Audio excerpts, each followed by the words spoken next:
हाय, good morning everyone. नमस्कार, सुप्रभात। आज हम आपको पढ़ाएंगे नाउन।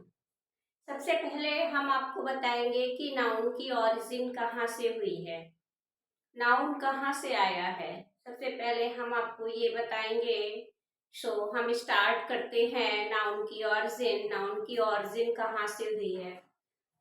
फर्स्ट ऑफ ऑल हम आपको बताना चाहेंगे, जैसे हमने किसी बच्चे से पूछा इंग्लिश क्या है, तो कुछ बच्चे बताएंगे कि इंग्लिश सब्जेक्ट है और कुछ बताएंगे कि इंग्लिश लैंग्वेज है। तो हम जो कॉम्पिटिटिव एग्जाम के लिए इंग्लिश पढ़ रहे हैं वो इंग्लिश एक लैंग्वेज है। जो कॉम्पिटिटिव एग्जाम के लिए हम इंग्लिश पढ़ेंगे वो इंग्लिश एक लैंग्वेज है, ना कि सब्जेक्ट। हम लैंग्वेज इंग्लिश को पढ़ने जा रहे हैं। तो देखिए, हम स्टार्ट करते हैं English. English language. English language. English. English language क्या है।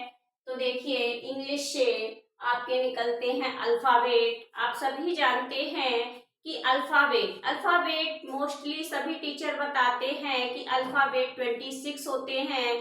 अल्फाबेट 26 नहीं होते हैं। अल्फाबेट कितने होते हैं। Alphabet only and only one होता है। वो होते हैं आपके A to Z।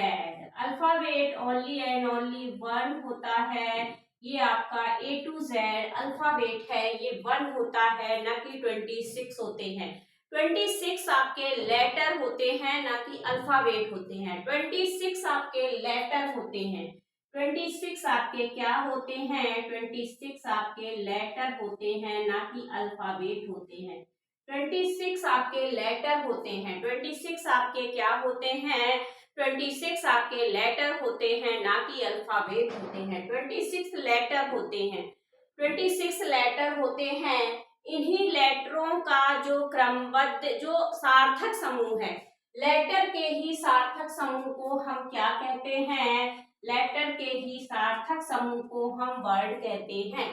लेटर के ही सार्थक समूह को हम वर्ड कहते हैं। मीन्स वर्णों के सार्थक समूह को हम शब्द कहते हैं। वर्णों के सार्थक समूह को हम शब्द कहते हैं। लेटर को हिंदी में वर्ड कहते हैं। लेटर को हिंदी में वर्ड कहते हैं। अल्फाबेट को हिंदी में वर्णमाला कहते हैं। अल्फाबेट को हिंदी में वर्णमाला कहते हैं। अल्फाबेट को हिंदी में क्या कहते हैं। अल्फाबेट को हिंदी में हम वर्णमाला कहते हैं। अल्फाबेट को हिंदी में वर्णमाला कहते हैं। अल्फाबेट को हिंदी में वर्णमाला कहते हैं। अल्फाबेट को हिंदी में क्या कहते हैं।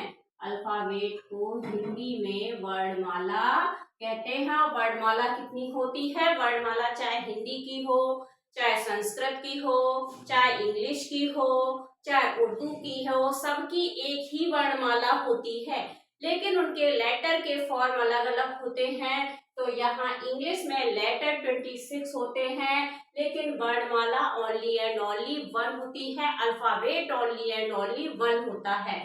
तो जो वर्णों के सार्थक समूह को, सेट ऑफ लेटरों के सार्थक समूह को या वर्णों के सार्थक समूह को हम क्या कहते हैं। सॉरी वर्णों के सार्थक समूह को हम शब्द कहते हैं। वर्णों के सार्थक समूह को हम शब्द कहते हैं। और वर्ण को हिंदी में क्या कहते हैं। वर्ण को हिंदी में शब्द कहते हैं। तो अक्षरों या वर्णों के सार्थक समूह को हम वर्ड यानी शब्द कहते हैं। अब हम आते हैं जैसे सार्थक समूह। हम आपको बता दें वर्णों का सार्थक समूह हम कैसे समझेंगे। हम वर्णों का सार्थक समूह जैसे हमने लिखा A P K S T, ये हमने लिख दिया। क्या ये वर्णों का सार्थक समूह है। नहीं, ये वर्णों का सार्थक समूह नहीं है, तो इसे हम शब्द नहीं कहेंगे। इसे हम लेटर तो कह सकते हैं, लेकिन इसे हम शब्द नहीं कह सकते। अभी सार्थक समूह जैसे हमने लिखा राधा। राधा ये वर्णों का सार्थक समूह है। राधा वर्णों का सार्थक समूह है, क्योंकि राधा अपने आप में एक अर्थ दे रहा है। इसका कोई ना कोई अर्थ है, जबकि ऊपर वाले का कोई ना कोई अर्थ, ऊपर वाले का कोई अर्थ नहीं है, इसलिए इसे शब्द नहीं कहेंगे, इसको शब्द कहेंगे। इसे हम ओनली एंड ओनली लेटर तो कह सकते हैं, लेकिन इसे शब्द नहीं कह सकते हैं। तो आपको समझ में आ गया होगा, वर्णों के सार्थक समूह को शब्द कहते हैं। अब हम आते हैं नीचे, शब्दों के सार्थक समूह को क्या कहते हैं? शब्दों के सार्थक समूह को वाक्य कहते हैं। शब्दों के सार्थक समूह को वाक्य कहते हैं। शब्दों के सार्थक समूह को वाक्य कहते हैं। सेंटेंस में हिंदी में, सेंटेंस को हिंदी में वाक्य कहते हैं। शब्दों के सार्थक समूह को वाक्य कहते हैं। जैसे हमने लिखा, Radha is a good girl. Radha is a good girl, हमने लिखा Radha is a good girl, Radha एक अच्छी लड़की है। तो ये एक शब्दों का सार्थक समूह है। अगर हमने लिख दिया a good is Radha, a good is Radha girl, तो क्या ये सार्थक समूह है? ये शब्दों का सार्थक समूह नहीं है। तो अभी आपको समझ में आ गया होगा, Radha is a good girl, इसका अर्थ है, ये अपने आप में एक अर्थ दे रहा है, इसलिए Radha is a good girl एक सार्थक समूह है। इसलिए शब्दों के सार्थक समूह को हम वाक्य कहते हैं। और वाक्य के ही अंदर आपका क्या होता है? पार्ट ऑफ स्पीच होता है। वाक्य के ही अंदर पार्ट ऑफ स्पीच होता है। पार्ट ऑफ स्पीच के कितने टाइप्स होते हैं? पार्ट ऑफ स्पीच के कितने टाइप्स होते हैं? पार्ट ऑफ स्पीच के 8 टाइप्स होते हैं। पार्ट ऑफ स्पीच के कितने टाइप्स होते हैं? 8 टाइप होते हैं। कौन कौन से? Noun, pronoun, adjective, verb, adverb, conjunction, interjection, preposition. ये 8 पार्ट आपके नाउन के होते हैं। इन्हीं पार्ट ऑफ स्पीच में अब हम लेकर चलते हैं नाउन की तरफ। इसमें से हम सबसे पहले फर्स्ट वाला पार्ट ऑफ स्पीच पढ़ाएंगे, नाउन। What is noun? हम नाउन किसे कहते हैं? नाउन की डेफिनेशन क्या है? नाउन कहाँ से आया है? अब हम आपको यही बताने जा रहे हैं, नाउन। तो देखिए, अगर आप इसको नोट करना चाहें तो नोट कर लीजिए, अदरवाइज हम आगे चलते हैं। इसको जिसे भी नोट करना हो वो नोट कर ले एक बार।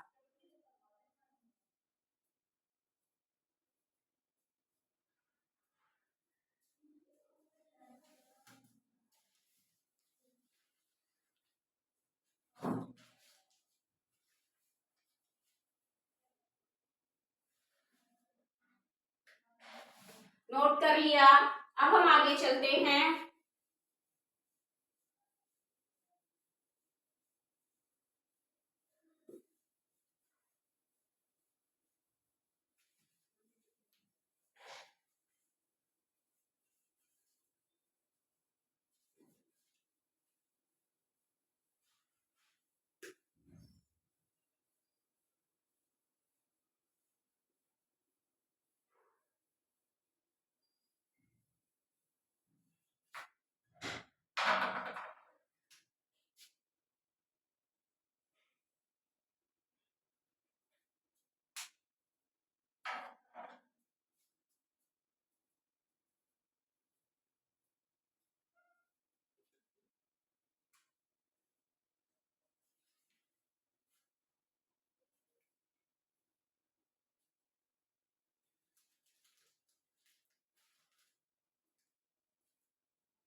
देखिए, नाउन, नाउन किसे कहते हैं?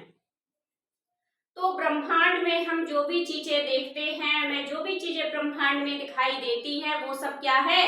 नाउन है। ब्रह्मांड में हम जो भी चीजें देखते हैं, हमें जो भी चीजें दिखाई देती है, वो सब क्या है? नाउन है। जिन चीजों के बारे हम जानते हैं वो सभी कुछ नाउन है। तो नाउन की डेफिनेशन क्या है? Naming word is called noun. देखिए, हम डेफिनेशन लिख रहे हैं, naming word is called noun.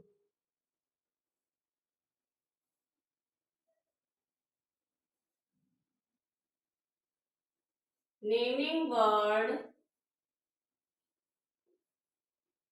is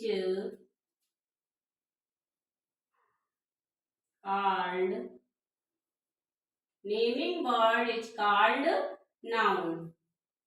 एक तो डेफिनेशन आपकी ये हो गई। एक डेफिनेशन जो हम बचपन से पढ़ते आ रहे हैं, noun is the name of any person place और थिंग्स। तो ये डेफिनेशन भी हम आपको लिखते हैं। ये डेफिनेशन हमें बचपन से रटाई जा रही, बचपन से पढ़ाई जा रही है। तो देखिए हम भी इस डेफिनेशन को लिख देते हैं, हमको भी लिखने में मजा आएगा जो मैंने बचपन से पढ़ी है। नाउन इज द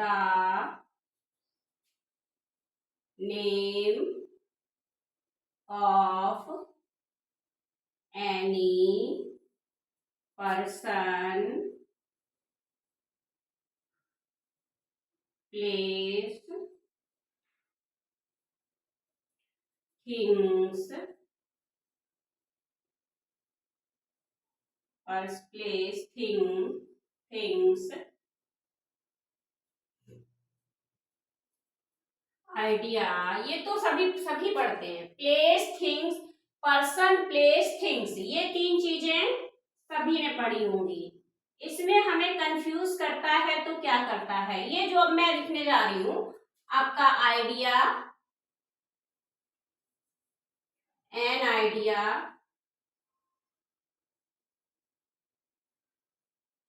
और आपका आइडिया और एक्शन, आइडिया और एक्शन, ये आपको कंफ्यूज करती हैं। इसमें आइडिया और एक्शन भी ऐड करते हैं। पर्सन, किसी भी पर्सन का नेम, प्लेस किसी भी स्थान का नेम, थिंग्स किसी भी वस्तु का नाम, किसी भी चीज का नेम, जो कुछ भी हमारे आसपास है, जो कुछ भी हमारे आसपास दिखाई देता है। जैसे मैंने कहा, अभी मैं पढ़ा रही हूँ, ये बोर्ड, बोर्ड क्या है, नाउन है। ये मार्कर है, मार्कर क्या है, मार्कर नाउन है। मोबाइल क्या है, मोबाइल नाउन है। और ये चेयर क्या है, टेबल क्या है, बेंच क्या है। हम स्कूल जाते हैं, स्कूल क्या है, नाउन है। हम किसके द्वारा स्कूल जाते हैं, बस के द्वारा स्कूल जाते हैं, बस क्या है, नाउन है। हम किससे होकर स्कूल जाते हैं, रोड से होकर स्कूल जाते हैं, रोड क्या है, नाउन है। और हम कहाँ पढ़ते हैं, हम कक्षा में पढ़ते हैं, क्लास में पढ़ते हैं, तो क्लास क्या है, नाउन है।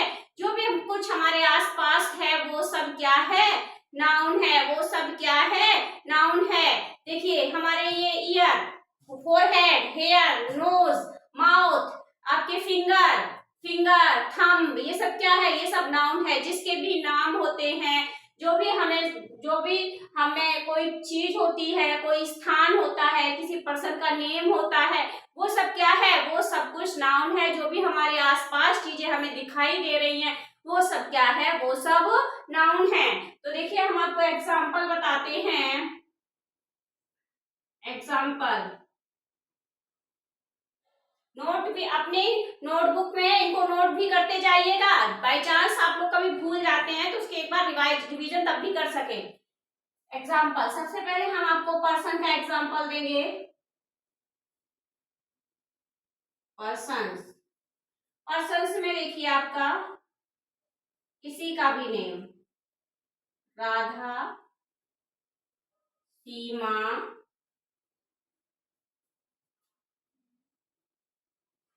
अंकिता,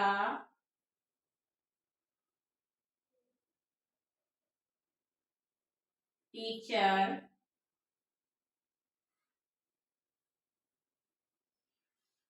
डॉक्टर,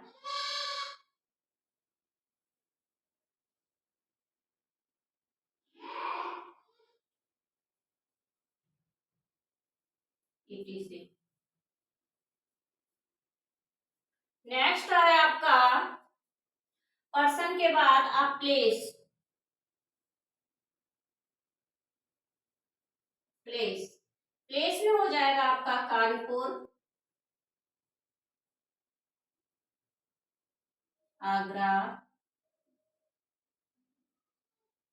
कानपुर आगरा, स्कूल, किसी भी स्थान का नाम, स्कूल, क्लास, etc। नेक्स्ट है आपका प्लेस के बाद थिंग्स, थिंग्स। थिंग्स में आपका आ जाएगा pen, book, notebook,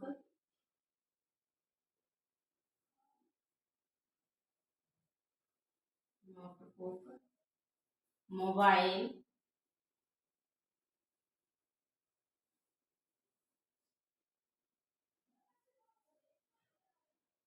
mobile,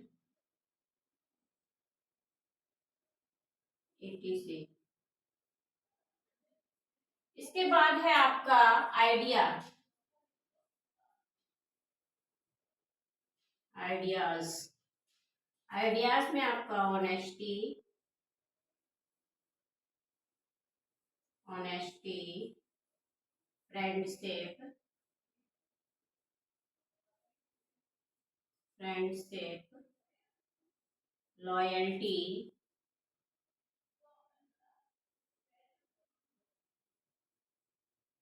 loyalty, etc। Next है आपका action.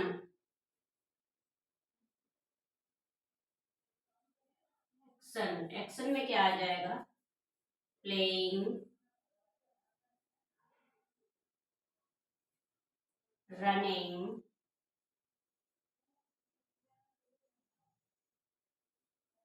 Running, reading,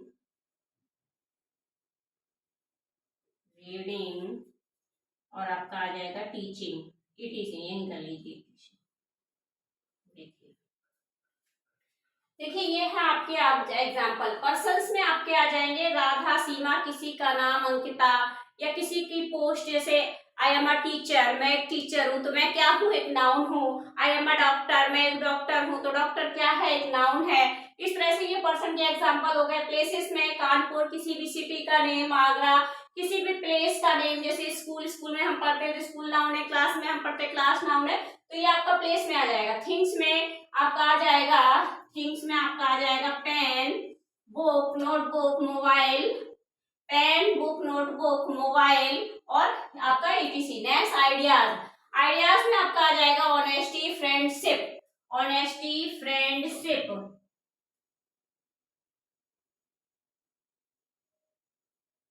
honesty, friendship, loyalty, ये आपका आ जाएगा इसमें आइडियाज में।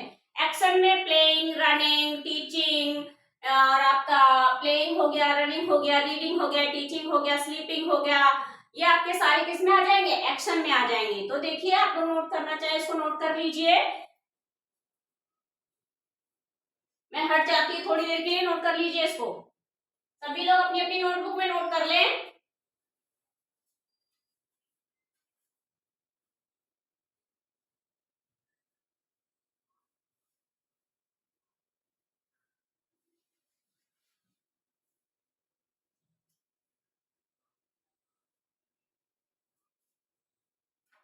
नोट कर लिया?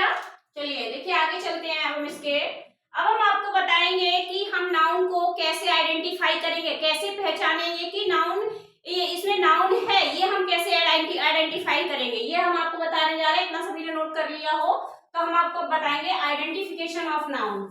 हम आइडेंटिफाई कैसे करेंगे कि इसमें नाउन है, ये भी जानना बहुत जरूरी है।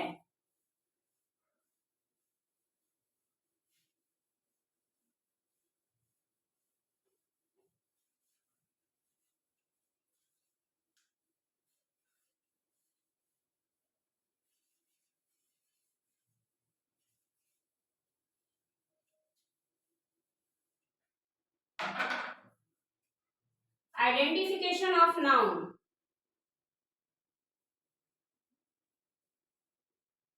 Identification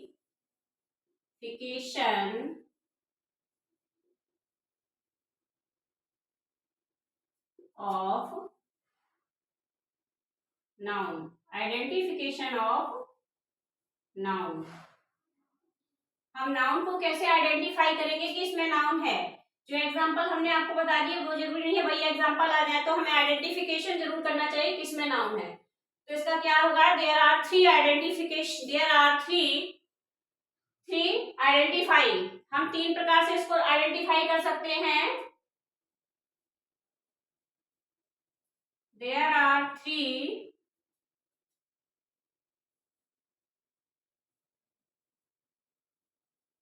name of, there are three, क्या होगा, there are three words there are three words to identify, three words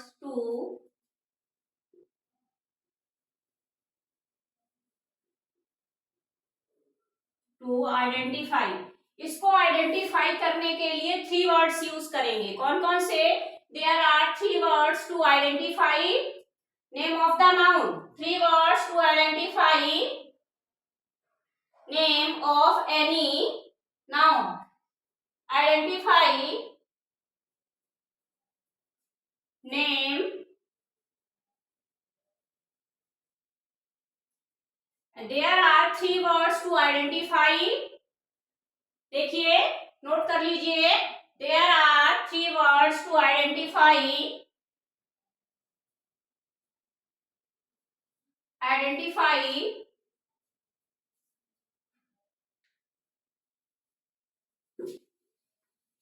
there are three words to identify noun is any sentence,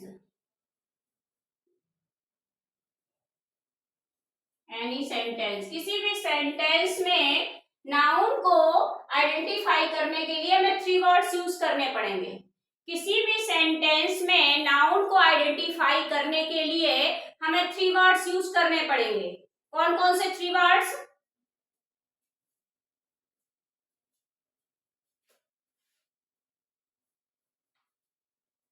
किसी भी सेंटेंस में नाउन को आइडेंटिफाई करने के लिए हमें थ्री वर्ड्स यूज करने पड़ेंगे, देख लीजिए कौन कौन से थ्री वर्ड्स, व्हाट, क्या, हु,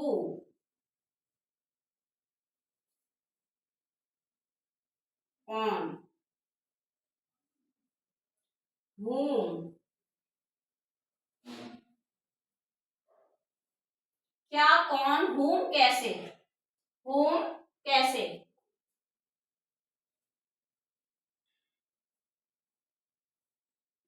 ये देखिए क्या, कौन, whom, कैसे, ये थ्री वर्ड्स हमें आइडेंटिफाई कराएंगे कि इसमें नाउन है या नहीं है, ये थ्री वर्ड्स हमें आइडेंटिफाई कराएंगे कि इसमें नाउन है या नहीं है, नोट करिए, ये थ्री वर्ड्स आपको आइडेंटिफाई कराएंगे कि इसमें नाउन है या नहीं है,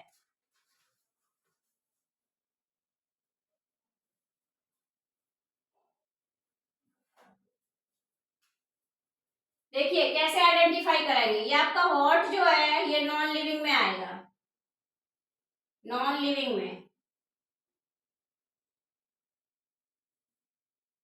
व्हाट आपका नॉन लिविंग में आएगा, ये ओनली लिविंग में आएगा,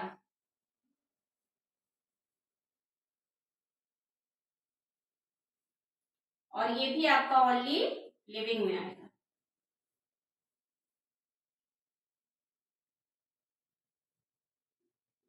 देखिए अब नॉन लिविंग लिविंग आप लोग जानते हो या नहीं जानते हो, फिर भी मैं आपको बता रही हूँ, नॉन लिविंग वो चीजें होती हैं जो चलती फिरती नहीं है, सांस नहीं लेती है, वो होती है नॉन लिविंग, जिनमें जीवन नहीं होता है, वो नॉन लिविंग होती है, लिविंग वो होती है चलती फिरती सांस लेती है और जिनमें जीवन होता है, वो आपकी लिविंग होती है, जो चलती फिरती है सांस लेती है जिनमें जीवन होता है उन्हें लिविंग कहते हैं, जो चलती फिरती नहीं है सांस नहीं लेती है वो आपकी निर्जीव वस्तुएं होती हैं, सजीव निर्जीव आपने साइंस में पढ़ा होगा, सजीव वस्तुएं जिनमें जीवन होता है, निर्जीव वस्तुएं जिनमें जीवन नहीं होता है, तो वर्ड जो आएगा वो नॉन लिविंग के लिए आएगा, हु और हुम आपके आएंगे लिविंग के लिए, तो देखिए सबसे पहले हम आपके हु का लिखते हैं एग्जाम्पल, यहीं आगे हम आपका एग्जाम्पल लिख देते हैं, राम वर्क्स हार्ड, राम कठिन परिश्रम करता है, तो इसका देखिए अब क्वेश्चन बनाते हैं, हु वर्क्स हार्ड। कौन कठिन परिश्रम करता है? तो कबू की जगह हमने क्या रख दिया? राम। राम वर्क्स हार्ड, राम कठिन परिश्रम करता है। तो देखिए इसमें हमें क्या निकल रहा है? Ram works hard. तो इसका अगर हम क्वेश्चन करेंगे हु वर्क्स हार्ड, कौन कठिन परिश्रम करता है? राम। तो देखिए हु का यूज आपको समझ में आया। इस तरह से हम क्वेश्चन करके पता कर लेंगे, आइडेंटिफाई कर लेंगे इसमें नाउन है या नहीं है। नेक्स्ट है आपका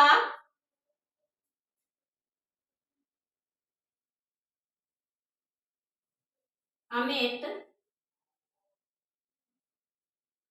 wants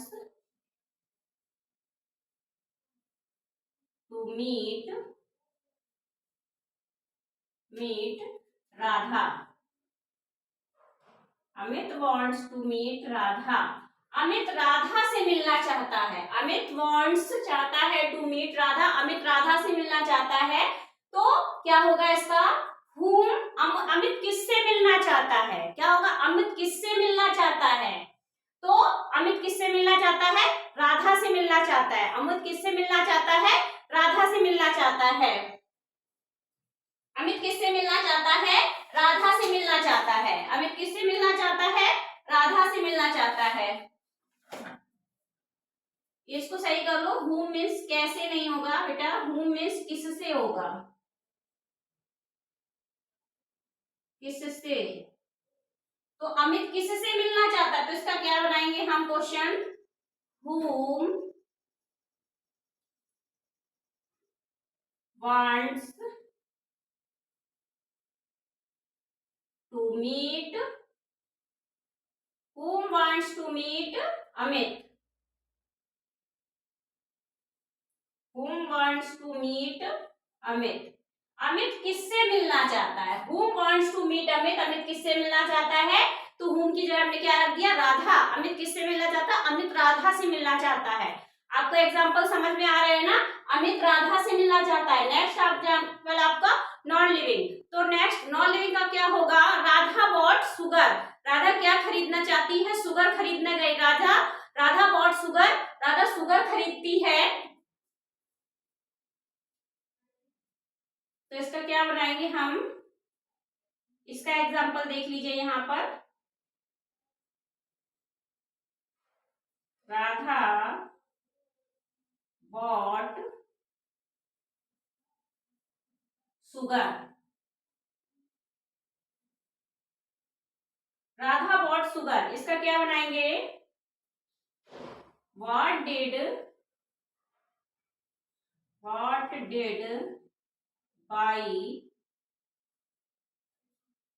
buy sugar? What did buy Radha? What did buy Radha? Radha क्या खरीदना चाहती है? तो राधा क्या खरीदना चाहती है? राधा सुगर खरीदना चाहती है। राधा बॉट सुगर, राधा क्या खरीदना चाहती है? What did buy Radha? Radha क्या खरीदना चाहती है? Radha bought sugar, Radha sugar खरीदती है। राधा क्या खरीदती है? राधा सुगर खरीदती है।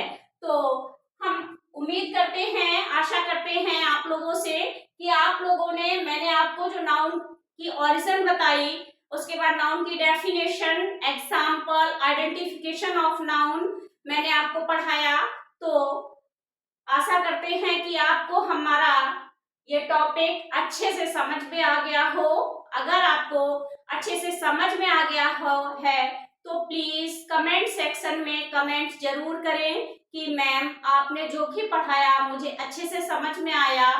और अगर ना भी कुछ समझ में आया हो, अगर आपको इस टॉपिक में कोई भी प्रॉब्लम हो तो मुझे कमेंट सेक्शन में जरूर बताएं कि मैम मुझे यहाँ ये प्रॉब्लम है। आप लोग मुझे कमेंट सेक्शन में बताएंगे तो मैं उसमें और अच्छे से नेक्स्ट टॉपिक जो पढ़ाऊंगी उसको और ज्यादा डिफाइन करने की कोशिश करूंगी। सो प्लीज अगर आपको मेरा वीडियो अच्छा लगा हो so please like, share and subscribe. Have a nice day.